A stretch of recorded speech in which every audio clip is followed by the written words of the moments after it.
আজকে আমি শর্টকাট খাবার নিয়ে আপনাদের সামনে চলে এসেছি। আজকে আপনারা দেখতেছেন প্রায় সময় আমি মাংসটাই বেশি রান্না করি, তরকারিও রান্না করছি, কিন্তু হঠাৎ করে আমি মাংস রান্না করতে চেয়েছিলাম।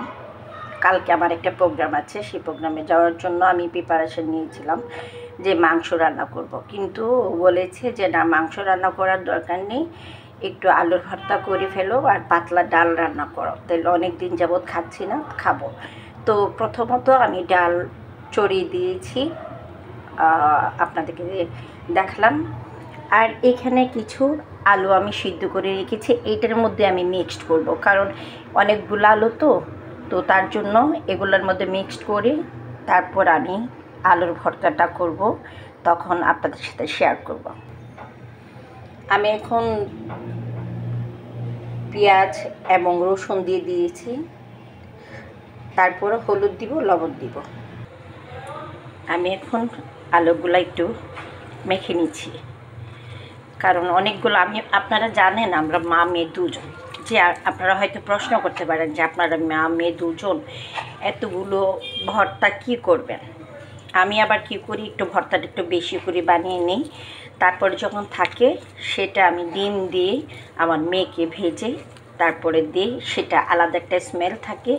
তখন পেঁয়াজ, তারপর একটু কাঁচামরিচও দিই, তারপর ডিম দিয়ে তারপরে আমি ভাজি করে নিই। তো আপনি দেখতে পারতেছেন আমার অনেকগুলা হয়ে গেছে, দেখেন অনেকগুলা মানে আলু হয়ে গেছে। তো এখনও হয়নি, আমি মিক্সড করে নিচ্ছি। আমার ডাল বলক এসে গেছে, আমি এখন স্বাদ মতো লবণ দিয়ে দিচ্ছি।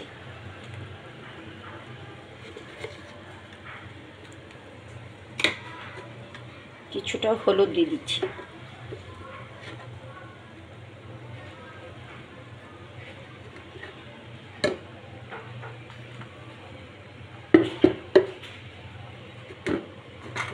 আস্তে আস্তে হতে থাকুক, এর ভিতরে আমি আলুর ভর্তার জন্য প্রিপারেশন নিই।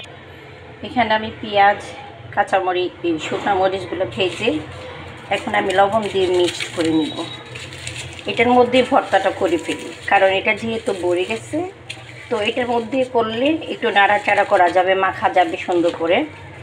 তো মরিচটাকে একটু আগে মিহি করে নিব, যাতে মরিচটা একদমই টাটকা মরিচ, আপনি দেখতে পাচ্ছেন সে লবণের সঙ্গে মিশে গেছে।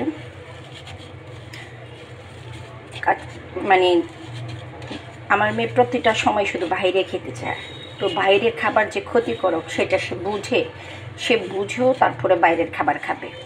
ঘরের খাবারের মধ্যে যে একটা টেস্ট আছে, মজা আছে, ও এতগুলো রান্না করি ঠিকই, কিন্তু আমি ফ্রিজে রেখে দিই, যখন খাবে না তখন আমি ফ্রিজে বক্স করে রেখে দিই। তো সেই বক্সে রেখে তো আমি ইয়ে করতে থাকি। তো আমি পেঁয়াজগুলোকে মিক্সড করে নিলাম। এখন আমি কিছুটা সরিষার তেল দিই। সরিষার তেলটা দিলে আলাদা একটা স্মেল হয়, গন্ধ লাগে, ভালো লাগে। তো এগুলো তো মিক্সড হয়েই গেল। এখন আমি আমার অনেকগুলো ভর্তা, আপনারা দেখতে পাচ্ছেন যে খেতে অনেক মজা লাগে, গরম গরম ভাত দিয়ে ভর্তা দিই। প্রথমত আমরা যখন রেস্টুরেন্টে যাই তখন কিন্তু ভর্তা দিয়ে আগে ভাত খাই, তারপরে হয়তো বা চিন্তা করি মাছ মাংস এগুলো খাওয়ার জন্য। কিন্তু এই যে ভর্তাটা যে আমি নিজে করেছি, এই মানে কয়েকজন খেতে পারবে, 4-5 জন, আরও বেশি মানুষ খেতে পারবে। কিন্তু আমি অনেকগুলো করেছি, আমার মেয়ের জন্য একটু বেশি করেছি। সে আবার একটু আলু পরোটাও খেতে চায়, আবার কোনো কোনো সময় ভেজে দিলে সে ভাজাটুকু খেতে চায়। তো আমার ভর্তাটা কেমন হয়েছে, আপনাদের কাছে যদি ভালো লাগে তাহলে আপনারা লাইক কমেন্টস করবেন আশা করি। আর আমার ডালটা হচ্ছে, আমার ডালটা বাগার দেওয়া হয়ে গেছে।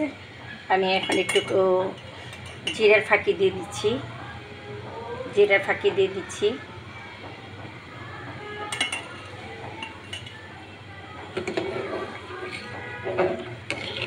আজকে কাঁচা মরিচ দিইনি, আজকে শুকনা মরিচ দিয়ে